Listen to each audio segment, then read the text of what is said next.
برادرم شبیر رحمانی صاحب اپنی ذات میں تو ایک بہت معروف شخصیت کے ساتھ ساتھ نعت خوانی، نعت گوئی اور نعت فہمی کے لیے ایک ادارے کی حیثیت رکھتے ہیں، اور ان کا جو میری سمجھ کے مطابق جو بہت بڑے کارنامے ہیں ان میں غالباً مرکزی خدمت جو نعت کی ہے وہ یہ کہ آپ نے نعت گوئی، نعت سننے اور نعت پڑھنے کے آداب جو ہیں وہ بہت تفصیل، صراحت اور قطعیت سے واضح کیے، اور اس کے ساتھ ساتھ جو پرچہ نکالا جو نعتیہ ادب کی تاریخ میں غالباً سب سے اچھا اور جامع رسالہ تھا نعت رنگ، اس میں جو نعت کو ایک صنف ادب کی حیثیت دے کر شاعری کے اصولی معیارات پر پورا اترتا ہوا دکھانے کے لیے جو ایک تنقیدی مکتب پیدا ہوا ہے، اس کی پیدائش کا سبب شبیر رحمانی صاحب کی کاوشیں ہیں۔ تو آج نعت شریف کی تحسین کو ادبی معیارات سے عمل میں لانا، یہ ان کی وجہ سے، ان کے رسالے نعت رنگ کی وجہ سے ممکن بھی ہوا، معروف بھی ہوا، اور امید ہے کہ آگے چل کر یہ نعت مطالعے نعت کی ادبی روایت میں ایک بہت بڑا اضافہ ثابت ہوگا۔ اور دوسرے یہ کہ نعت گو حضرات سے لے کر نعت خواں حضرات تک کچھ خرابیاں بہت عام ہو گئی تھیں، یعنی کہ اللہ سے تعلق جو ہے وہ جیسے نعت گوئی کے مضمون میں رکاوٹ بنتا ہوا دکھائی دینے لگا تھا، تو آفرین ہے ان کی ان کاوشوں پر کہ انہوں نے نعت کو حمد کے سائے میں رکھا اور نعت کا سبب بھی حمدیہ بنایا اور اس کا نتیجہ بھی حمدیہ بنا دیا، جو رسول اللہ صلی اللہ علیہ وسلم کی ذات اقدس سے ہر پہلو سے میسر آ جانے والے تعلق کا مشترکہ مطالبہ ہے، مشترکہ ادب ہے۔ تو ایک یہ پھر یہ کہ ان کی کاوشوں سے ایک بات میں نے بھی دیکھی ہے کہ صرف حب رسول صلی اللہ علیہ وسلم یعنی کہ ایک جذبہ محبت کی حد تک نہیں رہا، بلکہ اس نے ذوق اتباع بھی پیدا کیا ہے۔ اس نے آپ صلی اللہ علیہ وسلم کے ساتھ جو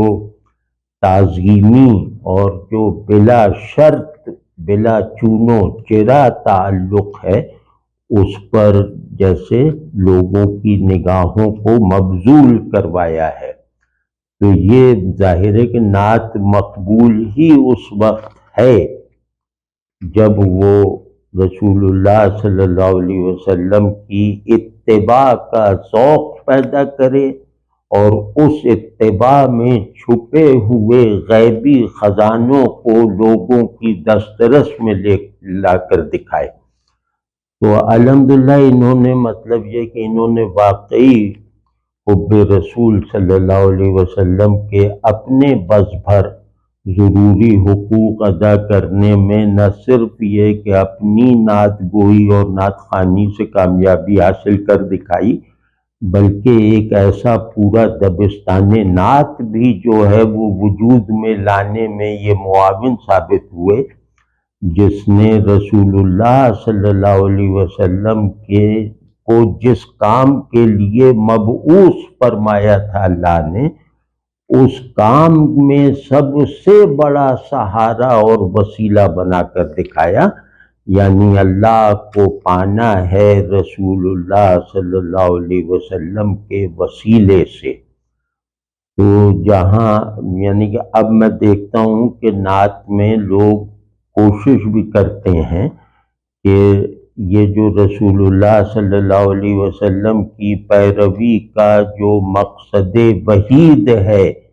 یعنی اللہ کی یقینی حضوری میں پہنچنا، اس کی یقینی خوشنودی کے ساتھ رسول اللہ صلی اللہ علیہ وسلم کو واحد وسیلہ بنا کر، تو یہ رنگ، یہ شکر گزاری، یہ افتخار جو ہے بندگی کا، یہ اب نعت میں بھی کہیں کہیں ظاہر ہونے لگا ہے، جو پہلے بالکل چھپ گیا تھا۔ دوسرے یہ کہ انہوں نے یہ بھی مطلب لوگوں سے مضامین لکھوائے، اور ظاہر ہے کہ مضامین لکھواتے وقت انہوں نے ایک روڈ میپ بھی بنا کے اچھے باصلاحیت نقادوں کو دیا، تو اس کا ایک اور نتیجہ نکلا کہ رسول اللہ صلی اللہ علیہ وسلم کی شان بیان کرتے ہوئے آپ صلی اللہ علیہ وسلم کی جو کی فردیت جو ہے، یکتائی اور لا شریکیت جو ہے، اس کو بھی ملحوظ رکھنا سکھایا، یعنی آپ صلی اللہ علیہ وسلم کے ذکر کو صرف اللہ کے ذکر سے جڑا ہوا دکھانا، کسی اور کے نام سے رسول اللہ صلی اللہ علیہ وسلم کے ساتھ مساوات کا وہم بھی پیدا ہونے سے بچنا، تو یہ بھی ان کا ایک اللہ برکت دے اس کام میں بھی۔ اور ان کے مطلب ہے کہ ہمہ جہت کام ہے،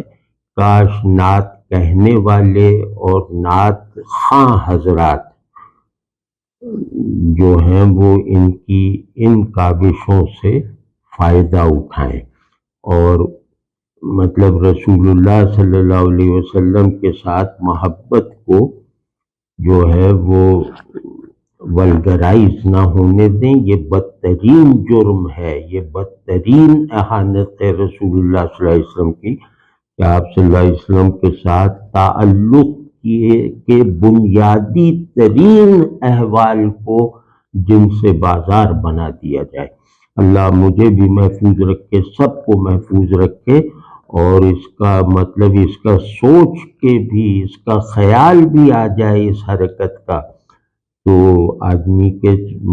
چاہے مجھ ایسا بے عمل اور ناکارہ ہو، اس کے بھی رونگٹے کھڑے ہو جاتے ہیں۔ تو انہوں نے اللہ کا شکر ہے، اللہ کی تائید سے رسول اللہ صلی اللہ علیہ وسلم کے ساتھ غیر مشروط وابستگی کی برکت سے انہوں نے تعلق مع الرسول صلی اللہ علیہ وسلم کس طرح مطلوب ہے اس کی وضاحت